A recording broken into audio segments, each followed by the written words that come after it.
Good evening. Welcome to the Glazov gang. Our tough and intelligent and streetwise gang members tonight are Dwight Schultz, a famous Hollywood star who played Murdoch on NBC's The A-Team. Nonie Darwish, a modern-day freedom fighter and the author of the new book, The Devil We Don't Know. And last but not least, back by popular demand, the producer of films and music videos, Tommi Trudeau. Ladies and gentlemen, welcome to the Glazov gang. Thank you. Thank you. In the Obama second act era. Before we begin our discussion, very briefly, Dwight. Yes.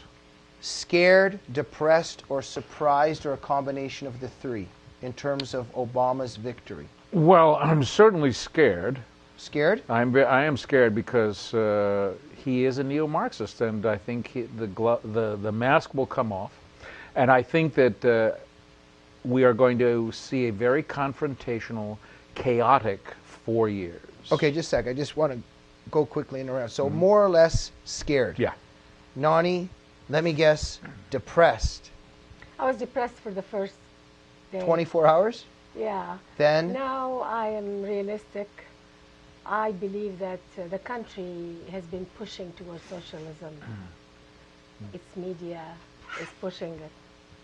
Let them have it for 4 more years. Let's see. Nonie, can the country survive another 4 years with Obama? I think it can. There's only one area that we might not survive, which is Obama infesting our government with Islamists. Okay. If the government is going to be full of Muslim Brotherhood supporters and radical Muslims, that would be very difficult to take out, even by the next administration. Frightening times. Tommi Trudeau, scared, depressed, surprised? None of the above. I have been defeated. To you liberals, I no longer resist you. I no longer resist you. But guess what? I am now the proletariat. You're the establishment. You won. You're in control. You are the bourgeoisie. Now, I admit, even now, MSNBC, CNN, they're all still vilifying conservatives. Okay, conservatives are bad. I don't want to hear any conservative stuff anymore. And Glazov, if you come at me with conservative stuff, I swear to God, I'll swat you like a big old bug. I'll swat you like a big old bug, Glazov. And you know what, liberals? It's the days of censorship. Well, you know what? Liberals, you turn around after promising me the moon now, and you turn around and you start talking like a conservative, I'm going to come over there. I'll find you, and I swear to God, I'll swat you like a bug. Like a big old bug. No more conservative stuff. No more conservative stuff. Tommi, I am defeated. I accept it. Tommi, did you take any substances or medication before you came on the program? No. Okay, they just won. checking. Liberals, you won. But guess what? You're the man now. You're the establishment. I'm just the lowly proletariat. We're going to get into this, but I had a lot of viewers writing in. They're fascinated with your nail polish. What is it today? My nail polish? Yeah. Can you show it to the viewer? It's like a really cool, deep purple. Okay, yeah. The viewers wanted to know. So I'm sure that's going to affect the entire world. Now, we're going to get deeper into the issues now. Yeah. Tissues or issues? Now, ladies and gentlemen. Yes.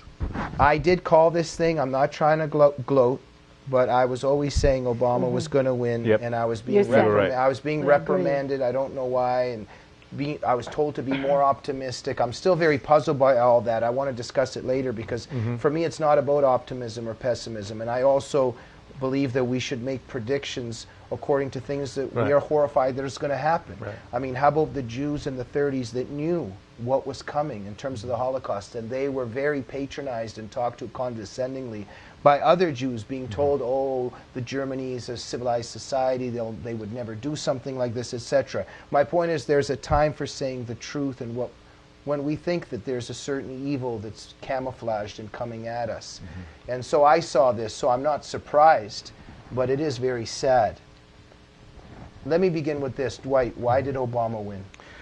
Obama won because we put a candidate forward who was not a conservative, and the base of the Republican Party is conservative. Quickly explain what you mean by that. What do you mean Romney's not a conservative? He's not. He's a liberal. He ran as a liberal governor. He's always been basically a liberal and very difficult to pin down. Always very difficult to pin down. We had a liberal conservative. Okay, so a lot of conservatives don't consider him a right, conservative. and that's the base of the Republican Party. When McCain ran, nobody wanted him. But McCain ran, the Republican Party put him forward, and the Republican Party really, the hierarchy is what they call the Rockefeller wing. I think that, as you can see now from the data that's coming out, a lot of Republicans didn't vote. They didn't vote because this is the second time in a row, and a lot of them said they weren't going to vote for Romney, and they didn't. And Romney, who I think could have won, followed the strategy of Karl Rove, which is not to attack. I mean, Karl Rove said this. I heard him say it at the same meeting that you were at, where he said, we are not going to deal with this man's ideology. We're not going to attack him because we don't want to offend the people who voted for him the last time. We don't want to make them feel guilty. So it was an economic... Was it stupid? It was stupid. Dwight, but wait a minute. I think something like the numbers, 10 million less people... 9 to 10 million. He got 9 to 10 million less votes this time. For Obama. Than the last time. 3 million less for Romney than McCain got. But you're saying overall that it's not because a lot of people came out for Obama, but because conservatives didn't come out for Romney. It's true. And there was no message. Every single real issue, his neo-Marxism, the fact that he belonged to a party that was all of this was thrown out the window. We didn't hit the whole Benghazi thing. Not discussed by this man. Dwight, he threw it out. Dwight, and I think one of the reasons I thought that Obama would win is because the utopian lie is very infectious. It is. And I think that the country overall is swinging very much to the center. It isn't. Listen, the popular vote. Listen, it's not utopian lie. Listen, don't come at me with that. No, but I apologize. The popular vote. No, but wait a minute. Wait a minute. The popular vote says exactly the opposite. It's practically 50-50. The popular vote in this country. Nonie. But there's still.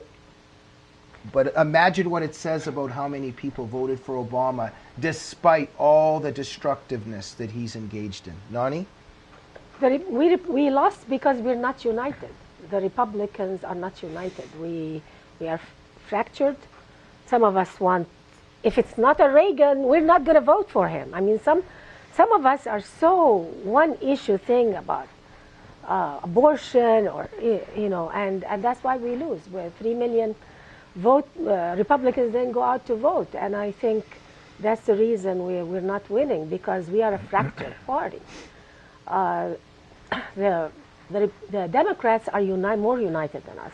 I mean, look at Clinton. Clinton hates Obama. And Bill or Hillary?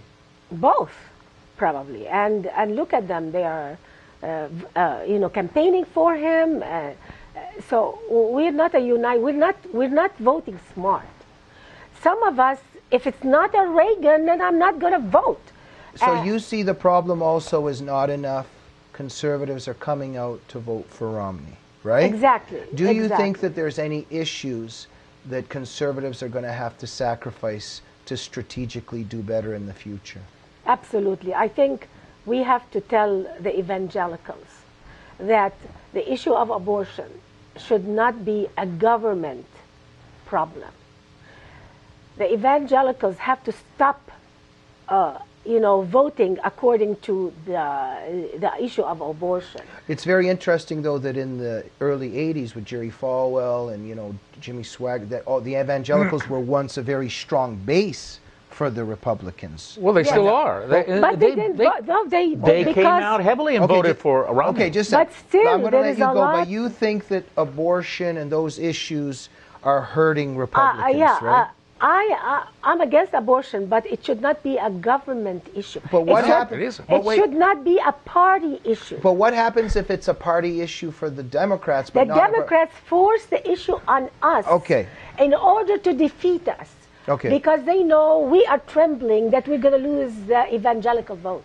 Okay. So the Republicans constantly are saying, oh, we want another Reagan. No, we can't look for another Reagan, because if Reagan was running against Obama, trust me, Reagan was going to lose. Okay, one sec. We're going to go to Dwight. Tommy, what do you think of all this? You know, I'm just a lowly member of the proletariat now. You've given up? The ruling classes are the liberals. Now, you're the ruling classes, okay? But what I want to know is, I was promised pie in the sky. And look at my plate. I don't have any pie. You promised me pie. I want my slice of the pie. And don't Show tell what it me. says. No. Don't tell me, oh, well, this you need to get a job and you need to be industrial. No, that's conservatism. And I'll come over there and I'll swat you like a bug. I'll swat you like a bug. Give me my pie. Okay? And look what I got on my plate. The only thing I got on my plate is hope and change. Well, I can't eat no hope and no change. Look, it doesn't even have any taste. No taste. No taste on this plate. You give me my piece of the pie. I'm not in politics. I am not resisting you. You are the ruling classes, but you promised me a lot of stuff. Do you see a phone here? No. I don't see no pie. I don't see a phone. All I got, hope and change. Well, I can't eat hope and change. Okay, so just a sec. Tommy, I see the point that you're making. And by the way, they were talking like conservatives, Glazov. I think he's making a very good point. Okay, what's his point? Before you say he's making a great point, you were shaking your head when Nonie was talking about I don't think putting abortion. I don't. Well, first of all, that's part of the everything for progressives is a theater piece. Mm-hmm. It's all written already. It's like Sandra Fluck. Everything about her was all scripted. It was all fake. It was all phony. It was all because that's what they want to do. They are ideological to the point where they have to create a scenario and then force the scenario down your throat. Okay. Sandra Fluck is a great athlete. Yes, she's a great. Her name is Fluck. Fluck is a great athlete. Yes, she is. Anyone who needs 3,000 condoms a year is a great athlete, and I praise her. But don't you be talking like a conservative. I disagree that we have to do away with our issues. I don't think our issue is the abortion issue, which was not Romney's issue. There was nothing on the plate that Republicans wanted to do. There's nothing on my plate either. Now, Dwight, wait a second. The fact that many people in the Republican Party don't support abortion on demand is absolutely a fact. I don't think you give that up. I don't think that played a part in this election. Well, wait a minute, but now I would argue that if people believe in the sanctity of human life, they can't sacrifice that belief just to win elections. Exactly However, Nonie has a point that strategically, in terms of all the leftist feminists out there and a lot of young people, they are horrified by the image of these Republican Party evil people who want to trample on women's rights. Right. So, quote unquote. So, in terms of that, Nonie's saying, let's get rid of that reputation. Yeah, well, I agree with that. I'll tell you what. There are countries in the world where abortion is illegal, and countries that have it legal. And, in many Muslim countries, abortions happen a lot. So whether it's legal or illegal, abortion will happen. And we have to educate. We have to educate the people in the United States that because abortion is legal in America, it doesn't mean that we have to do it. But by it being legal, there's a condoning and a trivialization, the argument is, of the sanctity of human life. Because I believe that it shouldn't be in the hands of government. Okay. It should be in the hands of your education and winning the hearts and minds of women. It should never have been an issue. It should never have been. It should never be an issue. Okay. Yeah. Now, just before we go to Tommy, one sentence each. What do you think of the point Tommy's making? He wants his cell phone. He wants his you're going to EBT see card. The things that Obama has promised are going to be quite horrifying. The American people, after January 1st, are going to see. I mean, Boeing is already laying off over 1,000 workers. You're going to see a massive layoff. Taxes are going to go through the roof. People are not going to have doctors. Obamacare, What? yes, Obamacare is now going to be instituted. It's the law of the land. Doctors are going to leave the profession. You are going to see rates going sky high, and in the next 2 Okay. years, you're going to see the gnashing of teeth. Okay, and in other words, there's Yes. not going to be anything on this his plate. gentleman's That's plate, right. He's not Tom? getting what he Well, I got hope wanted. and change on Yeah, the you plate, got that. but I don't have anything I else on agree the with plate. what he says That's right. because, frankly, I'm now thinking about why should I earn like last year or the year before? Maybe Well, you're next year. absolutely right. Maybe next year I should just live with the little amount of money that I have, Well- because I'd be taxed on it anyway. So, frankly, why work hard? Our president said, I don't want to work Our hard. president said, spread the wealth around. Well, don't be telling me, don't go Mitt Romney on me and tell me I need to get a job. Ted Turner's a multi-gazillionaire. Soros, multi-gazillionaire. Oprah Winfrey, more money than there is sand in the sea. Spread that wealth around. Liquidate those Yeah. assets and you Yeah. put my pie right here. Don't be saying, well, those billionaires, they deserve their money, they earn their money, and you need to get a job. Don't you go conservative on me. I'll find you and I'll swat you like a bug. I'm not going to work. I don't have to work. And Barack Obama promised me the government's going to take care of me. I don't care about politics. I'm out. You're the ruling classes. Now you give me my pie. And whoever rich liberals, assets, you have to spread the wealth around, liquidate their assets. You just put my pie on my plate. Okay. We have 1 minute left. All I got is hope and change. I can't eat no hope and change, Jamie Glazov. We have 1 minute I didn't left. even taste it. Tommy is making No a point. taste. In the context of Tommy's There's no point, taste in let's it. have a conclusion in the context of the point Tommy's making in the Act 2 of Obama's play that's ensuing now. Well, I just said you're going to see the wailing and gnashing of teeth in the next 2 years. That's what you're going to see. Nonie? I think the country needs to experience socialism. We have a media that's 90% liberal. We have the new generation of Americans who are very liberal, and they have to really experience socialism. So let them experience it the next 4 years. Let them be smothered with socialism, and let's slouch towards Gomorrah, and we'll just wait and see. On that scary note, let them get socialism, but what's so depressing is, can the country survive that? Tommy, last words for this segment? No, and hell no. I ain't going to get no job. Mitt Romney's the one that said I needed to get a job. You said the government's going to take care of me. I want my pie. All I got is hope and change and Jamie Glazov. Join us tomorrow night for our second segment, where we discuss how the GOP can strengthen itself for 2016. Join us then.